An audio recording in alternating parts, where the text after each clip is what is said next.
ఈరోజు ఆంధ్రప్రదేశ్ 10వ తరగతి సంగీత శాస్త్రం 2023 టెక్స్ట్ బుక్లోని 11వ పాఠానికి సంబంధించిన పరీక్షను చూద్దాం. 11వ పాఠం ఆహార పద్ధతి. ఇందులో 152 నుంచి 154 పేజీ వరకు.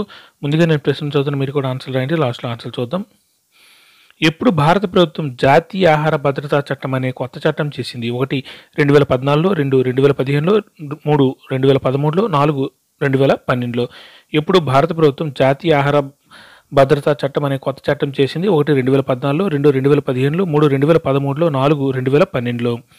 ఏవి ఆహారానికి రక్షణ ఇచ్చి అనేక కీలక వ్యవస్థలు పనిచేయడానికి ఉపయోగపడతాయి? 1 పిండి పదార్థాలు, 2 విటమిన్లు, 3 ఖనిజ లవణాలు, 4 జొన్నలు. ఏవి శరీరానికి రక్షణ ఇచ్చి అనేక కీలక వ్యవస్థలు పనిచేయడానికి ఉపయోగపడతాయి? 1 పిండి పదార్థాలు, 2 విటమిన్లు, 3 ఖనిజ లవణాలు, 4 జొన్నలు. పాఠశాలలో చదువుతున్న ఎన్ని కోట్ల మంది పిల్లలు ప్రస్తుతం మధ్యాహ్న భోజనం తింటున్నారు? 1 14 కోట్ల మంది, 2 11 కోట్ల మంది, 3 15 కోట్ల మంది, 4 13 కోట్ల మంది. పాఠశాలలో చదువుతున్న ఎన్ని కోట్ల మంది పిల్లలు ప్రస్తుతం మధ్యాహ్న భోజనం తింటున్నారు? 1 14 కోట్ల మంది, 2 11 కోట్ల మంది, 3 15 కోట్ల మంది, 4 13 కోట్ల మంది. జాతీయ పోషకాహార సంస్థ ఎక్కడ ఉంది? 1 ఢిల్లీ, 2 ముంబై, 3 హైదరాబాద్, 4 అహ్మదాబాద్. జాతీయ పోషకాహార సంస్థ ఎక్కడ ఉంది? 1 ఢిల్లీ, 2 ముంబై, 3 హైదరాబాద్, 4 అహ్మదాబాద్. మధ్యాహ్న భోజనం ఎవరికి పెట్టాలి? 1 గర్భిణీ స్త్రీలకు, 2 పాలిచ్చే తల్లులకు, 3 బడికి వచ్చి 6 నుంచి 14 సంవత్సరాల పిల్లలకు, 4 పైవన్నీ. మధ్యాహ్న భోజనం ఎవరికి పెట్టాలి? 1 గర్భిణీ స్త్రీలకు, 2 పాలిచ్చే తల్లులకు, 3 బడికి వచ్చి 6 నుంచి 14 సంవత్సరాల పిల్లలకు, 4 పైవన్నీ. ఏవి శారీరక ఎదుగుదలకు, కణజాల పునరుద్ధరణకు దోహదం చేస్తాయి? 1 మాంసకృతులు, 2 ఖనిజ లవణాలు, 3 విటమిన్లు, 4 పిండి పదార్థాలు. ఏవి శారీరక ఎదుగుదలకు, కణజాల పునరుద్ధరణకు దోహదం చేస్తాయి? 1 మాంసకృతులు, 2 ఖనిజ లవణాలు, 3 విటమిన్లు, 4 పిండి పదార్థాలు.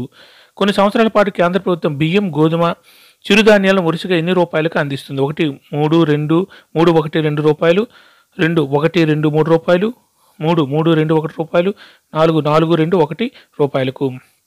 కొన్ని సంవత్సరాల పాటు కేంద్ర ప్రభుత్వం బియ్యం, గోధుమ, చిరుధాన్యాలను వరుసగా ఎన్ని రూపాయలకు అందిస్తుంది? 1 3 1 2 రూపాయలకు, 2 1 2 3 రూపాయలకు, 3 3 2 1 రూపాయలకు, 4 4 2 1 రూపాయలకు. ప్రపంచంలో కల్లా ఏది అత్యంత పెద్ద పాఠశాల భోజన పథకం? 1 వివాహ భోజన పథకం, 2 మధ్యాహ్న భోజన పథకం, 3 బ్యాంకు భోజన పథకం, 4 కుటుంబ భోజన పథకం. ప్రపంచంలో కల్లా ఏది అత్యంత పెద్ద పాఠశాల భోజన పథకం? 1 వివాహ భోజన పథకం, 2 మధ్యాహ్న భోజన పథకం, 3 బ్యాంకు భోజన పథకం, 4 కుటుంబ భోజన పథకం. రక్తం ఏర్పడడానికి ఇనుములాగా అనేక ముఖ్యమైన విధులకు ఏది తక్కువ మోతాదులో కావాలి? 1 పిండి పదార్థాలు, 2 విటమిన్లు, 3 ఖనిజ లవణాలు, 4 మాంసకృతులు. రక్తం ఏర్పడడానికి ఇనుములాగా అనేక ముఖ్యమైన విధులకు ఏవి తక్కువ మోతాదులో కావాలి? 1 పిండి పదార్థాలు, 2 విటమిన్లు, 3 ఖనిజ లవణాలు, 4 మాంసకృతులు. జాతీయ ఆహార భద్రతా చట్టం ప్రకారం అవసరమైతే గ్రామీణ ప్రాంతాల్లో అత్యధికంగా ఎంత శాతానికి ప్రజా పంపిణీ వ్యవస్థ నుంచి ఆహార ధాన్యాలను కొనుగోలు చేసే హక్కు ఉంది? 1 75%, 2 60%, 3 60%, 4 80%. జాతీయ ఆహార భద్రతా చట్టం ప్రకారం అవసరమైతే గ్రామీణ ప్రాంతాల్లో అత్యధికంగా ఎంత శాతానికి ప్రజా పంపిణీ వ్యవస్థ నుంచి ఆహార ధాన్యాలు కొనుగోలు చేసే హక్కు ఉంది? 1 70%, 2 60%, 3 60%, 4 80%. జాతీయ ఆహార భద్రతా చట్టం ప్రకారం తక్కువ ఆదాయం ఉన్న కుటుంబాల్లోని ప్రతి వ్యక్తికి సబ్సిడీ ధరకు ఎన్ని కిలోల ఆహార ధాన్యాలు అందుతాయి? 1 6 కిలోలు, 2 7 కిలోలు, 3 3 కిలోలు, 4 5 కిలోలు. జాతీయ ఆహార భద్రతా చట్టం ప్రకారం తక్కువ ఆదాయం ఉన్న కుటుంబాలలోని ప్రతి వ్యక్తికి సబ్సిడీ ధరకు ఎన్ని కిలోల ఆహార ధాన్యాలు అందుతాయి? 1 6 కిలోలు, 2 7 కిలోలు, 3 3 కిలోలు, 4 5 కిలోలు. ఏవి శక్తిని అందిస్తాయి? 1 విటమిన్లు, 2 పిండి పదార్థాలు, 3 మాంసకృతులు, 4 ఖనిజ లవణాలు. ఏవి శక్తిని అందిస్తాయి? 1 విటమిన్లు, 2 పిండి పదార్థాలు, 3 మాంసకృతులు, 4 ఖనిజ లవణాలు. ఆహారం వండటంలో ఎవరికి ప్రాధాన్యతనివ్వాలని న్యాయస్థానం ఆదేశాలు జారీ చేసింది? 1 విధవలకు, ఏ ఆధారం లేని మహిళలకు, 2 దళితులకు, 3 పైవన్నీ, 4 1 మాత్రమే. ఆహారం వండటంలో ఎవరికి ప్రాధాన్యత ఇవ్వాలని న్యాయస్థానం ఆదేశాలు జారీ చేసింది? 1 విధవలకు, ఏ ఆధారం లేని మహిళలకు, 2 దళితులకు, 3 పైవన్నీ, 4 1 మాత్రమే. వయసు, బరువు ఖచ్చితంగా తెలుసుకుంటే ఏ సూచిక బాగా ఉపయోగపడుతుంది?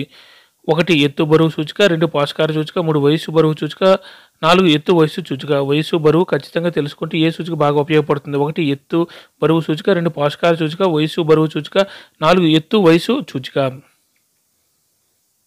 భారతదేశంలోని ఎంత జనాభాకు జాతీయ ఆహార భద్రతా చట్టం వర్తిస్తుంది?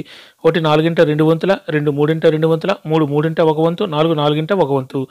భారతదేశంలోని ఎంత జనాభాకు జాతీయ ఆహార భద్రతా చట్టం వర్తిస్తుంది? 1 4 2 వంతుల, 2 3 2 వంతుల, 3 3 1 వంతు, 4 4 1 వంతు. అందరూ ఆన్సర్ రాసారా? ఓకే, ఇప్పుడు ఆన్సర్ చూద్దాం. ఎప్పుడు భారత ప్రభుత్వం జాతీయ ఆహార భద్రతా చట్టం అనే కొత్త చట్టం చేసింది? Correct answer 3 2013లో. ఎప్పుడు భారత ప్రభుత్వం జాతీయ ఆహార భద్రతా చట్టం అనే కొత్త చట్టం చేసిందంటే 2013లో. Correct answer 3. ఏవి శరీరానికి రక్షణ ఇచ్చి అనేక కీలక వ్యవస్థలు పనిచేయడానికి ఉపయోగపడతాయి? కరెక్ట్ ఆన్సర్ 2 విటమిన్లు. ఏవి శరీరానికి రక్షణ ఇచ్చి అనేక కీలక వ్యవస్థలు పనిచేయడానికి ఉపయోగపడతాయి అంటే విటమిన్లు. Correct answer 2. పాఠశాలలో చదువుతున్న ఎన్ని కోట్ల మంది పిల్లలు ప్రస్తుతం మధ్యాహ్న భోజనం తింటున్నారు? కరెక్ట్ ఆన్సర్ 1 14 కోట్ల మంది. పాఠశాలలో చదువుతున్న ఎన్ని కోట్ల మంది పిల్లలు ప్రస్తుతం మధ్యాహ్న భోజనం తింటున్నారంటే 14 కోట్ల మంది. Correct answer 1. జాతీయ పోషకాహార సంస్థ ఎక్కడ ఉంది? Correct answer 3 Hyderabad. జాతీయ పోషకాహార సంస్థ ఎక్కడ ఉందంటే హైదరాబాద్లో ఉంది. Correct answer 3. మధ్యాహ్న భోజనం ఎవరికి పెట్టాలి? కరెక్ట్ ఆన్సర్ 4 పైవన్నీ గర్భిణీ స్త్రీలకు, పాలిచ్చే తల్లులకు, బడికి వచ్చి 6 నుంచి 14 సంవత్సరాల పిల్లలకు. మధ్యాహ్న భోజనం ఎవరికి పెట్టాలి? కరెక్ట్ ఆన్సర్ 4 పైవన్నీ గర్భిణీ స్త్రీలకు, పాలిచ్చే తల్లులకు, బడికి వచ్చి 6 నుంచి 14 సంవత్సరాల పిల్లలకు. మధ్యాహ్న భోజనం ఎవరికి పెట్టాలంటే గర్భిణీ స్త్రీలకు, పాలిచ్చే తల్లులకు, బడికి వచ్చి 6 నుంచి 14 సంవత్సరాల పిల్లలకు. కరెక్ట్ ఆన్సర్ 4 పైవన్నీ.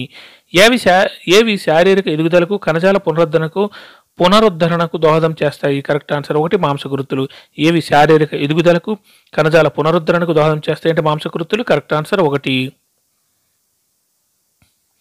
కొన్ని సంవత్సరాల పాటు కేంద్ర ప్రభుత్వం బియ్యం, గోధుమ, చిరుధాన్యాలను వరుసగా ఎన్ని రూపాయలకు అందిస్తుంది? Correct answer 3 3 2 1. బియ్యం ఏమో 3 రూపాయలు, గోధుమ ఏమో 2 రూపాయలు, చిరుధాన్యాలు 1 రూపాయికి అందిస్తుంది. Correct answer 3. ప్రపంచంలోకి ఏది అత్యంత పెద్ద పాఠశాల భోజన పథకం? కరెక్ట్ ఆన్సర్ 2 మధ్యాహ్న భోజన పథకం. ప్రపంచంలోకి ఏది అత్యంత పెద్ద పాఠశాల భోజన పథకం? మధ్యాహ్న భోజన పథకం. Correct answer 2. రక్తం ఏర్పడడానికి ఇనుములాగా అనేక ముఖ్యమైన విధులను ఏవి తక్కువ మోతాదులో కావాలి? కరెక్ట్ ఆన్సర్ 3 ఖనిజ లవణాలు. రక్తం ఏర్పడడానికి ఇనుములాగా అనేక ముఖ్యమైన విధులకు ఏవి తక్కువ మోతాదులో కావాలంటే ఖనిజ లవణాలు. Correct answer 3. జాతీయ ఆహార భద్రతా చట్టం ప్రకారం అవసరమైతే గ్రామీణ ప్రాంతాలు అత్యధికంగా ఎంత శాతానికి ప్రజా పంపిణీ వ్యవస్థ నుంచి ఆహార ధాన్యాలు కొనుగోలు చేసే హక్కు ఉంది? Correct answer 1 75%.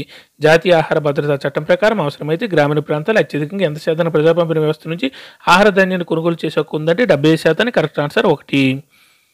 జాతీయ ఆహార భద్రతా చట్టం ప్రకారం తక్కువ ఆదాయం ఉన్న కుటుంబాలను ప్రతి వ్యక్తికి సబ్సిడీ ధరకు ఎన్ని కిలోల ఆహార ధాన్యాలు అందుతాయి ఒక్కొక్క వ్యక్తికి? కరెక్ట్ ఆన్సర్ 4 5 కిలోలు. జాతీయ ఆహార భద్రతా చట్టం ప్రకారం తక్కువ ఆదాయం ఉన్న కుటుంబాలను ప్రతి వ్యక్తికి సబ్సిడీ ధరకు ఎన్ని కిలోల ఆహార ధాన్యాలు అందుతాయంటే 5 కిలోలు. Correct answer 4. ఏవి శక్తిని అందిస్తాయి? కరెక్ట్ ఆన్సర్ అంటే పిండి పదార్థాలు. ఏవి శక్తిని అందిస్తాయంటే పిండి పదార్థాలు. Correct answer 2.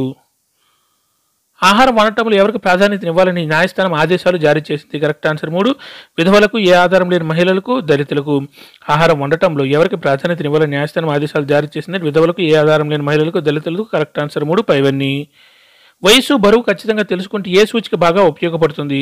కరెక్ట్ ఆన్సర్ 1 ఎత్తు, బరువు సూచిక. వయసు, బరువు ఖచ్చితంగా తెలుసుకుంటే ఏ సూచిక బాగా ఉపయోగపడుతుంది అంటే ఎత్తు, బరువు సూచిక. Correct answer 1. భారతదేశంలోని ఎంత జనాభాకు జాతీయ ఆహార భద్రతా చట్టం వర్తిస్తుంది? కరెక్ట్ ఆన్సర్ 2 3 వంతుల. భారతదేశంలోని ఎంత జనాభాకు జాతీయ ఆహార భద్రతా చట్టం వర్తిస్తుంది అంటే 3 వంతుల జనాభాకి. Correct answer 2. అందరూ ఎగ్జామ్ బారేశారా? కింద ఆన్సర్లు కూడా చూసుకోండి.